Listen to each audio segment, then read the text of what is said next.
So I think the relationship between Australia and China is really bad right now. It's probably the worst that it's been in the last 30 years. I think Australia needs to be very careful because China is Australia's largest customer.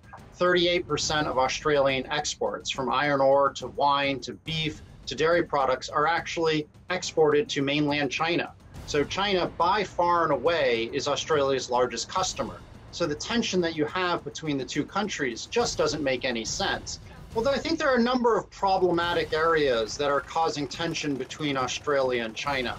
I think the first is that the United States is basically using Australia as a proxy or as a tool to try to contain and destabilize China. I think this is part and parcel what we've seen with the rioting in Hong Kong, with the attacks on Huawei, as well as on the US-China trade war. So the United States is working closely with its allies, especially those in the Five Eyes, like Australia, like the United Kingdom, like Canada, to try to contain China's growth and China's increasing influence globally.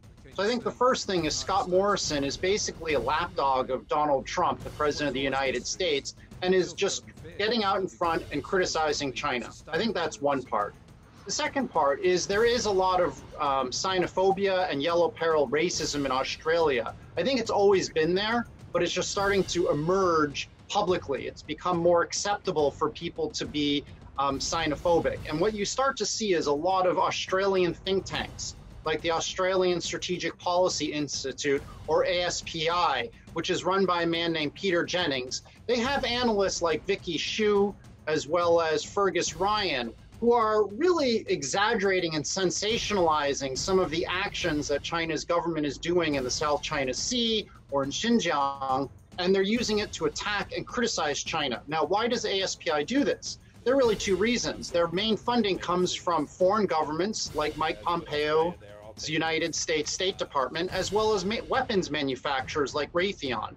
So these ASPI, people like Vicky Xu, try to spread fear about an increasing militarized China. Why? So that their donors, the weapons manufacturers, can sell more to governments. And we actually just saw this happen last week when the Australian government, for the first time, announced that it was going to install long-range missiles to counter the China threat. So you have the US government is trying to destabilize China, and then you have organizations, really odious people, insidious people in Australia like Vicky Xu, who benefit from peddling fear and peddling the idea that the Chinese are coming. Because I think Scott Morrison has started his very aggressive behavior, is wanting to take a very aggressive stand with China, and is really putting China down by saying Australian values, as if Chinese aren't moral. I think Scott Morrison needs to learn how to be more respectful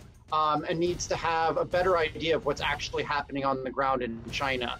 But my bigger concern is not actually so much about Scott Morrison and the PM, it's about backbenchers. It's about people in the background. It's people like Tim Wilson, who's an MP from the Melbourne area and very critical of China, or Andrew Hastie, who's another MP who makes up a lot of things. So the problem is that China is going to have to deal with yellow peril hate in the background from people in the government in their 40s in Australia, as well as in the United States. In the short term, I'm very negative on Australia-China relations.